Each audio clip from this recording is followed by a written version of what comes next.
ላዩ ላይ ነው ያለው ጫፍ ላዩ ላይ ነው ያለው ይሁን ጫካው እንዴት እንደሚያምር ይሄ ሁሉ ማሳያችሁ የአምበሪቾ ኢኮቱሪዝምን ስናሳምረው እንዴት ሊያምርና እንዴት ሰዎች መጥተው ሊጎበኙት እንደሚችሉ ቅዳሜና እሑድ ብትመጡ እዚህ መቆሚያ መቀመጫ ቦታ የለም። በቃ ህፃናት የሚጫወቱበት የህፃናት መጫወቻ ነው። እዚህ ጋር አንድ ቦታ ብቻ አይደለም ብዙ ቦታ ነው ያለው የህፃናት መጫወቻ።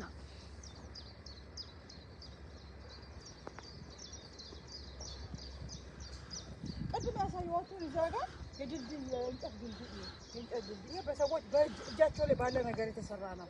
በየአካባቢያችንም እጃችን ላይ ባሉ ነገሮች በቀላሉ ግን ጠንካራ ነገር መስራት እንደምንችል ለማሳየት ነው። እኛ አገር የሚሰሩ ነገሮች ላይ ገንዘብ ካልተበላ ገንዘብ ሲበላም ደግሞ 90% ነው የሚበላው፣ በ10% ነው የሚሰራው። እሱም 1 አመት 2 አመት ካገለገለ እሰየው፣ ከዛ በኋላ ድብጥማጡ ይጠፋል።